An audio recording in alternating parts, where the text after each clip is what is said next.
Certainly. Here's a passage of approximately 7,000 words or close about Edward Jenner, written in continuous prose form, without headings or numbering, as you requested. Edward Jenner was born on May 17, 1749, in Berkeley, Gloucestershire, England. He was the eighth of 9 children born to the Reverend Stephen Jenner, the vicar of Berkeley. His early childhood was shaped by the rural surroundings and the influence of a religious household. At a young age, Jenner was orphaned and sent to live with his older brother. He attended grammar school and displayed an early interest in science and nature, especially biology and medicine. His fascination with the natural world would eventually lead to one of the most important medical discoveries in human history. At the age of 14, Jenner was apprenticed to Daniel Ludlow, a surgeon in Chipping Sodbury.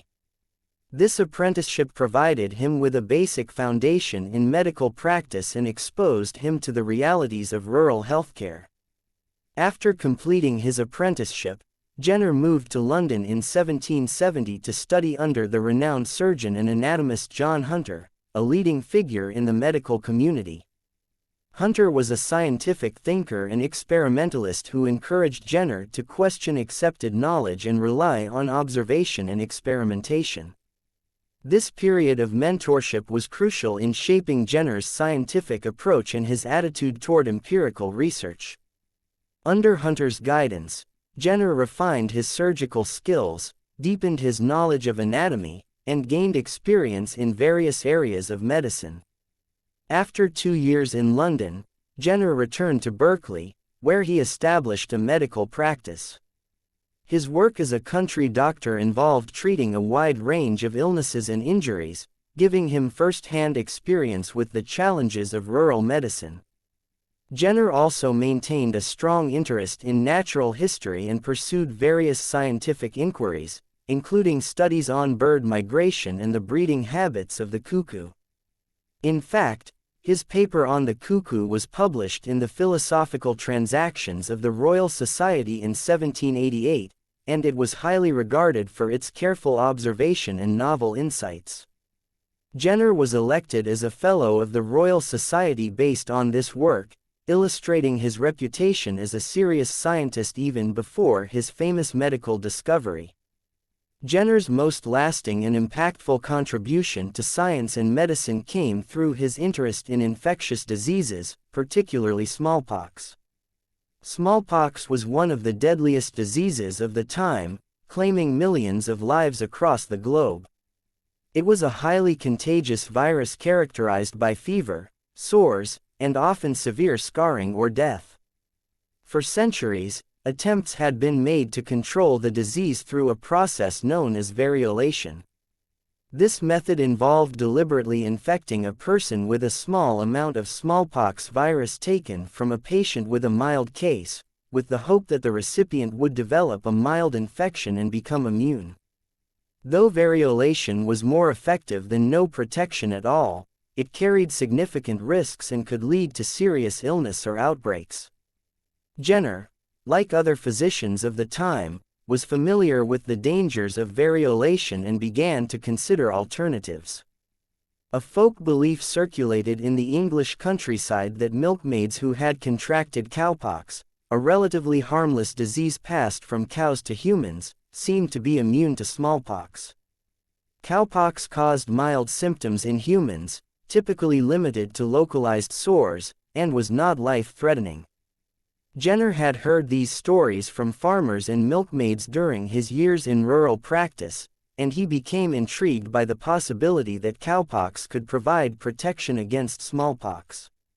Rather than dismiss these reports as mere superstition, Jenner applied his scientific training and investigative mindset to explore the connection. He hypothesized that exposure to cowpox could indeed confer immunity to smallpox and set out to test this idea through a controlled experiment. On May 14, 1796, Jenner carried out what would become one of the most famous medical experiments in history. He took material from a cowpox sore on the hand of a milkmaid named Sarah Nelmis and inoculated it into the arm of an 8-year-old boy named James Phipps, the son of Jenner's gardener. Phipps developed a mild illness with slight fever and discomfort but recovered quickly. Several weeks later, Jenner exposed Phipps to material from an actual smallpox sore through the process of variolation. To Jenner's satisfaction, Phipps did not develop smallpox. This result provided preliminary evidence that cowpox infection could indeed protect against smallpox. Jenner repeated the experiment with several other subjects, carefully recording his findings and outcomes. In 1798, he published a detailed account of his work under the title An Inquiry into the Causes and Effects of the Variolae Vaccinae, which explained his theory and presented clinical data from his experiments. The term, vaccine, was derived from the Latin word vacca, meaning cow, and was used to describe the cowpox-derived material used in the inoculations. Jenner called the procedure, vaccination, a term that would later become central to immunology. His publication was met with a mix of curiosity, skepticism, and cautious interest. Some physicians questioned his conclusions, while others recognized the potential of the discovery and began experimenting with vaccination themselves. Over the next few years, Jenner worked tirelessly to promote vaccination as a safer alternative to variolation. He provided vaccine material, responded to inquiries, and encouraged physicians across Europe to try the method. Despite some opposition and criticism, his work gradually gained acceptance. Vaccination spread to other parts of Europe and beyond, as doctors and public health officials began to adopt the practice and report positive results.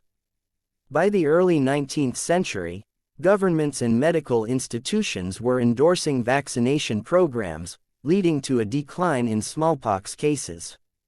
In 1803, the British government awarded Jenner a financial grant in recognition of his contributions to public health.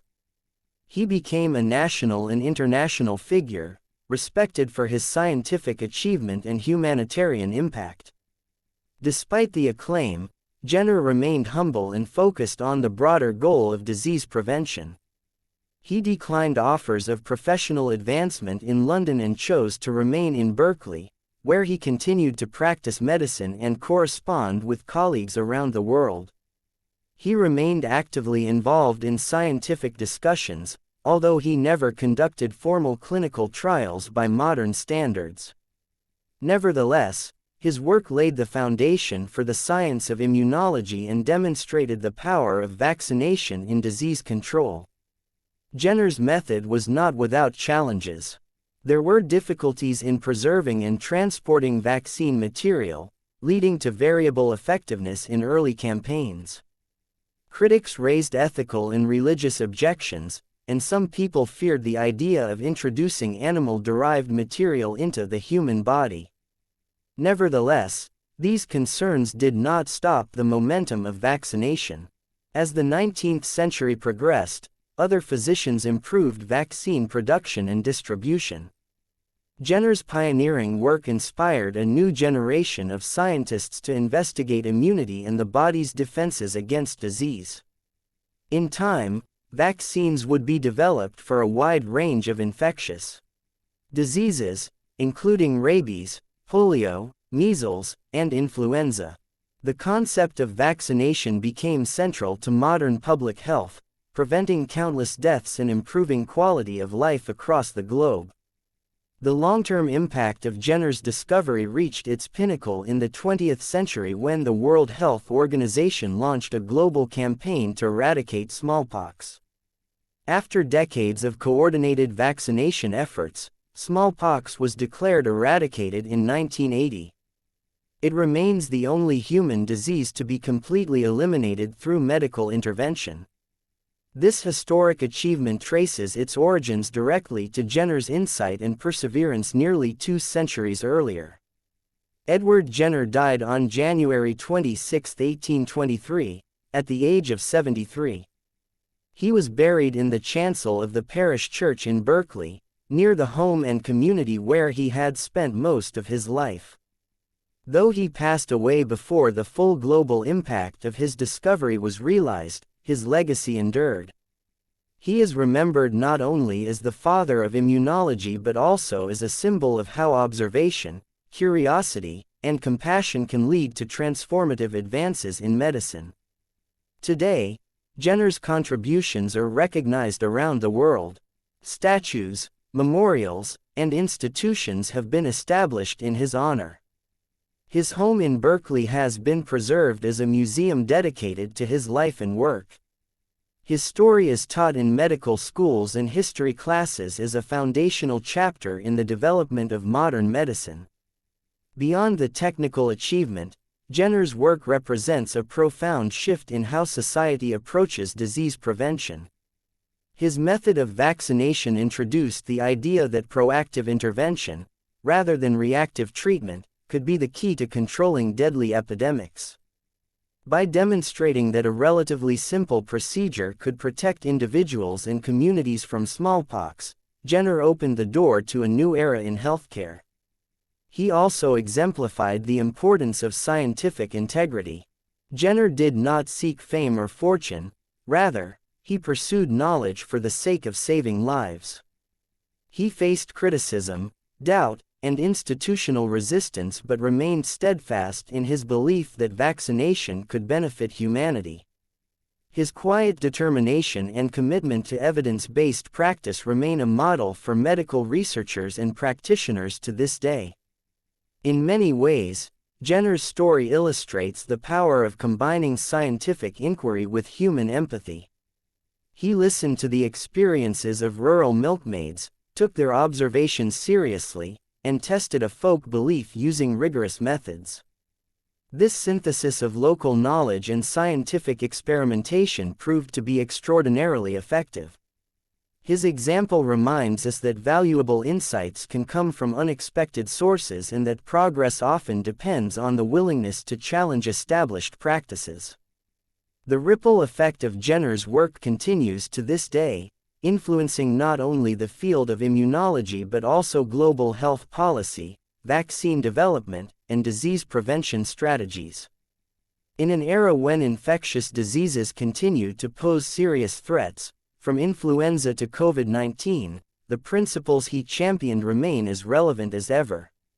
Vaccines have become one of the most powerful tools in medicine, credited with saving millions of lives each year. The development of new vaccines relies on the same principles that Jenner first demonstrated, using a harmless form of a pathogen to stimulate the body's immune system and build resistance.